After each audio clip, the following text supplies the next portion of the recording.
Hey, it's Becky from Cronin's Clips, and I just wanted to add before the whole video starts that actually the first thing we did the day at sea, that last day at sea, was the royal gathering, which is where the princesses get together and you can meet them each right after each other. You do need a time to go do that. We did it ahead of time whenever we did the check-in process, but you can probably get it when you get on board. Um, you can go ahead and ask to see if you can get a time for the royal gathering.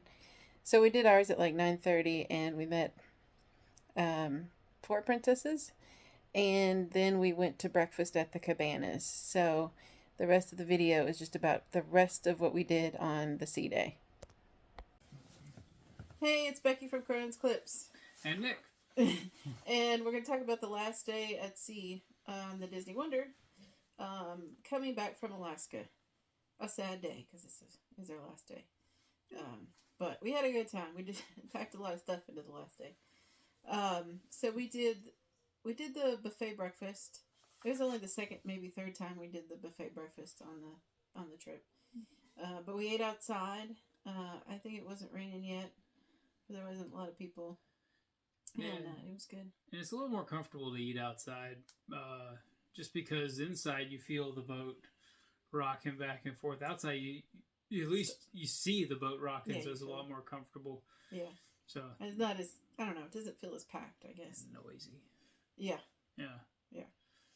So I took some pictures around of just the ambiance or whatever of the cabanas and the like the sea creatures and things. I may have taken a picture of my food too, but typical buffet stuff. They do have. Was that the last? Did they have churro waffles that day too? Oh, I don't know. Oh, okay. That they had churro waffles twice. more than one night. Yeah, that might have been the second time they had the churro waffles.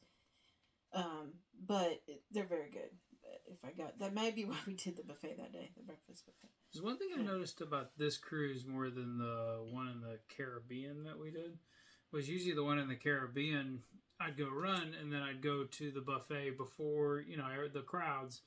Like right when it opened is whenever I came, and there was nobody in there when we were in Caribbean. For the Alaskan cruise, you get there, even on this at sea day, you get there right when it's open and there's a line. Like those people even then, rather than I don't know why, but Earlier risers on, it's a longer cruise too, maybe, because it's 7-night. Yeah, a little more into the rhythm. You get up earlier. I don't know. You're not there to relax, you're there to enjoy. I don't know.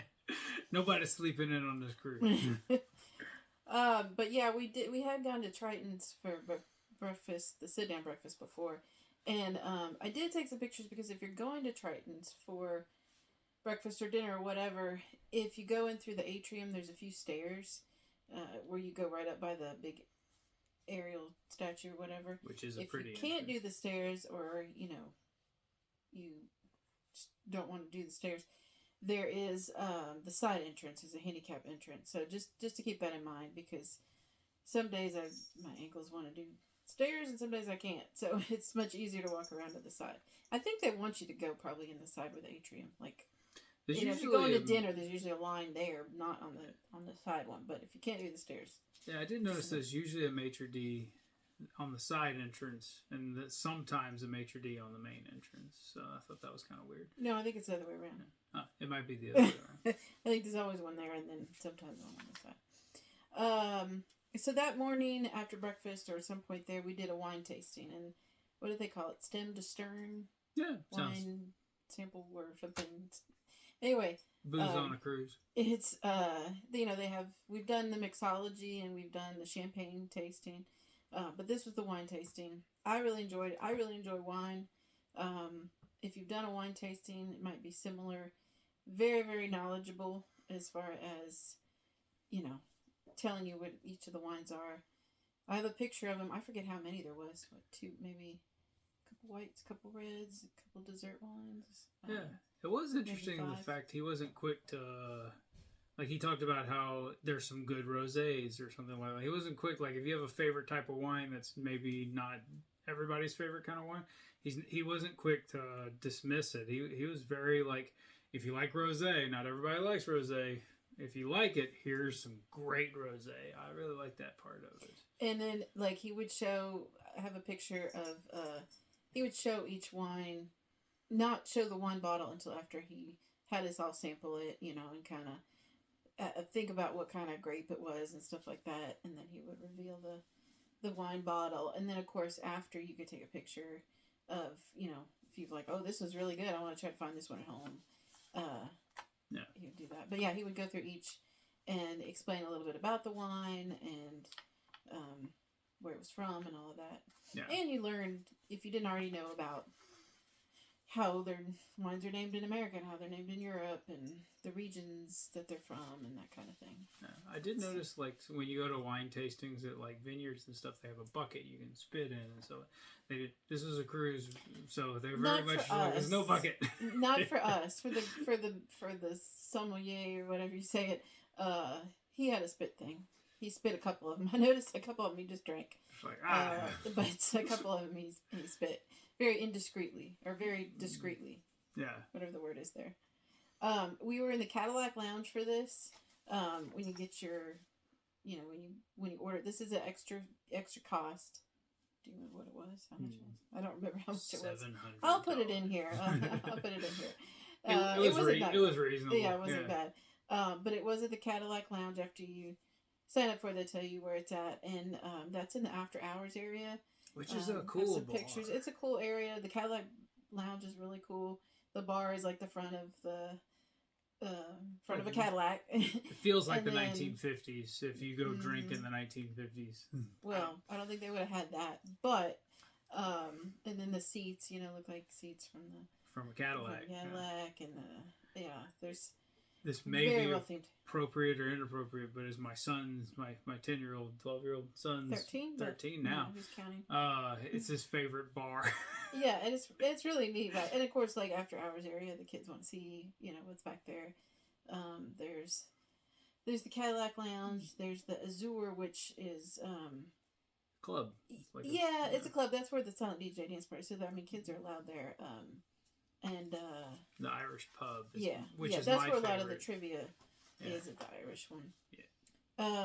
Let's see. Yeah, we should go on a cruise without the kids so we can enjoy those two bars. Yeah. Well, we could have it done a little bit more if we wanted to, but we should ditch the kids. Then we did we watched the baby races, the Jack Stacker Dash. Yeah. That's pretty cool. We were on the ground level, deck 3, I guess. But you can go up, you know, anywhere in the atrium and pretty much see it. So that was fun. Yeah, it's adorable. I remember if I took some pictures and some video, I think.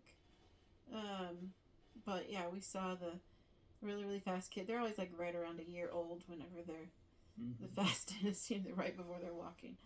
I feel like one kid's gonna walk. And then, like their one did recently, but that's a different story. Like afterward, he ran up to, and they had like just awarded him the thing, and then he like ran to his mom and steroids, baby steroids. I don't guess he got it revoked. I don't know. I took a lot of sponsors with Nike. Oh gosh, I took a lot of pictures at this day.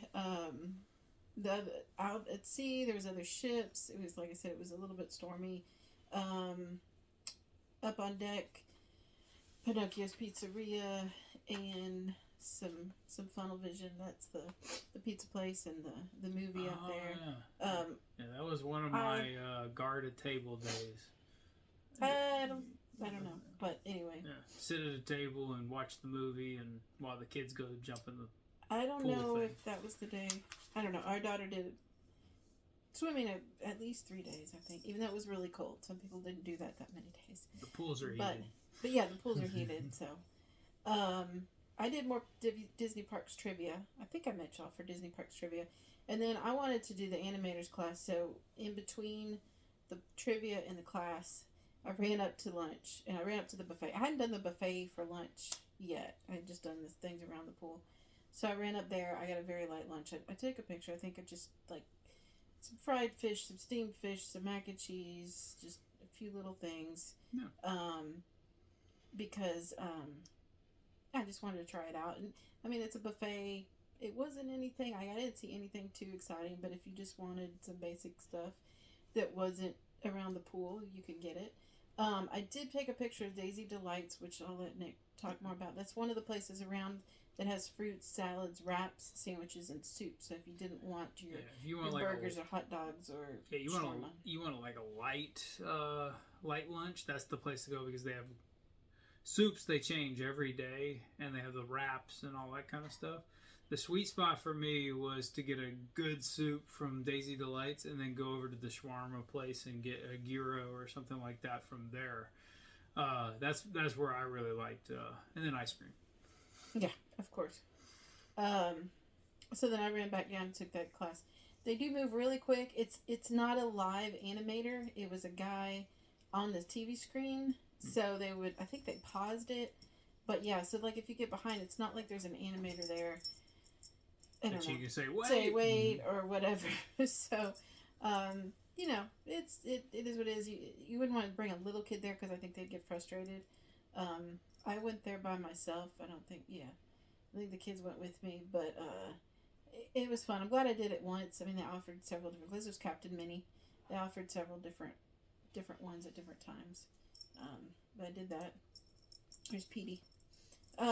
We did a little bit of pin trading. Me and Amelia. The people on the outside of their staterooms some of them had like a pin board so that you could trade. I'm sure it's a risk if you do it that people would just take the pins instead of trading the pins, or you just get a bunch of junk pins.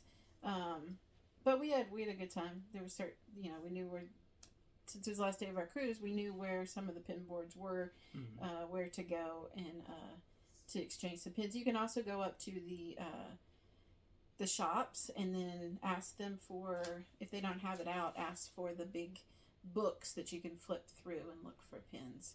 I'm not even sure we ever did that. I don't have time for that.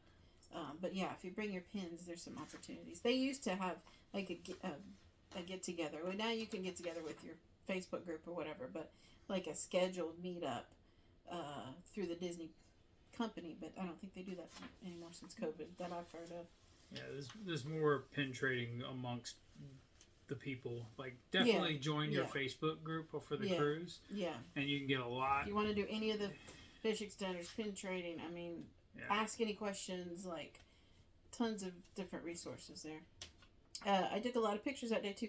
There wasn't a whole lot of people hanging out in the atrium. They were vacuuming a lot, which I know a lot of people got sick on the cruise, but they tried to keep it clean. But I got to get some pictures of... Well, yeah, that kind of sickness too. I was thinking like, illnesses. But I did get some pictures of a pretty empty atrium. I took some pictures of the elevator because I think the hand is the Mickey hand. Yeah, that's adorable. That detail is great. And then me and Amelia met Sailor Pluto that day. Yeah, one way. And then there was a open house at the Oceaneer Lab, which I hadn't taken pictures of yet. I took some of the Oceaneer Club, but took some pictures in the Oceaneer Lab. Originally it was designed for like a little bit older of a kid. Now the club and the lab are kind of together, and they're linked by that secret passage. Yeah, it's adorable. A long hall that goes between the two of them. But the lab, they've got art stuff, just hanging out if you wanted to draw. The bathrooms are more discreet than in the club, where it's like right there, like a little kid with step stools and stuff. So anyway, I took a picture of that. That night for dinner, that was our second night at Animators Palate. So hey Pete. So that's the night that you draw Don't lick my head. Your character, and then your character is in the end, and they all do the little dance. So get there early. We didn't get there early. We got there a little early, but Amelia really wanted to we didn't have a super amount of time to color and get our pictures, exactly right. But that is fun. But yeah, I would recommend trying to go there maybe a little bit early that night. May have taken some pictures of the food. That second night on the Wonder, there wasn't anything. I think there might have been something special to Alaska that was pretty good. But my highlight of that was the dessert, because I was like, let me take a chance and order the no sugar added. It was a cappuccino mousse with raspberry coulis. It was so good. I was like, I thought I'd try it out, and it was really good. I guess I probably don't look at the no sugar added ones as much, because I figured they're going to be some good. Some of them are pretty good. But it was really good. Now I'm wishing I'd tried more of those. we did do some more pictures on deck 4 as the sun was setting. Yeah. That was that real pretty day, right? On yeah, I think maybe with the sunset. Yeah. Yeah. And then our tail animal was cool, but I don't remember what it was. But I put a picture of it here. They were all pretty neat. And then that night is Disney Dreams, the Broadway style musical. Yeah. It's really good. This was either our second or third time seeing it because this was our third Disney cruise. I really enjoy it. It's kind of like a girl flashing back. Thought it was appropriate because it was her first day of middle school, and we had a kid that's going to be in her first day of middle school. Yeah, I think that was the show our middle schooler to be made me move from seat to seat to seat, trying to find the perfect spot. So we moved all over that auditorium until she finally found a spot she liked. So I think she was pretty excited about the show, as well as may have even spoke to her a little bit. Yeah, and I think we all enjoyed it. I think you may have not enjoyed it the least or whatever. The music is neat. I'm trying to remember which ones those were. Aladdin. I don't remember which ones, but yeah, it's but yeah, they basically cute. Bring in the different songs from it's cute. Different Disney movies. Yeah, I kind of got bored just because I've seen it before. I would see it again, especially since we don't know when we're going on another Disney cruise. It's a while. I would see it again, but I would also skip it. But I'd more likely skip any of the other ones that. Like the Magician or something like that. That's not that kind of thing. The downside of those, if you don't get there super early, you're in the back. Yeah. Unless you're just a single or maybe two, because we split up. Yeah, it's true. We were able to jump around just because it was just me and my daughter. We split up. Yeah. So that's kind of the downside. It's a time commitment if you don't want to get there. If you don't want to get there early, then you're not going to get a good seat. So yeah. But if you haven't seen it before, just to throw that out there, we've kind of it is definitely something to see. Like, it's a good show, so definitely don't miss it. Yeah, if you've never seen it, definitely see it. So, and then of course the sun set really late. I think we may have even taken pictures after the show. Probably. Yeah. That's something that you'll never get used to. It's just the sun's like it's. Yeah. 1 a.m, the sun's still out. I might be exaggerating. It was 10 or 10:30 or something. It's unnatural. But we would get started getting ready for bed before the sun went down. So if you want to sleep in, definitely make sure your window is covered. And also that last day, you kind of want to go to bed because the next day, especially if you were early dinner, you're going to be an early breakfast. Like your time to go to breakfast is really early for the debarkation day. So. Yeah. So you want to go to bed at a relatively good time. Anything else? No. Other than getting off the boat is... We'll do that in the next video. Oh. Because our next video will be... Debarkation, and then our day in Vancouver. Because remember we had to get off pretty early, so then we had a whole day in Vancouver. Yeah, which I recommend. Yeah. So cool. So. All right. Anything else? I think that's it. All right. So remember, tomorrow is just a dream away.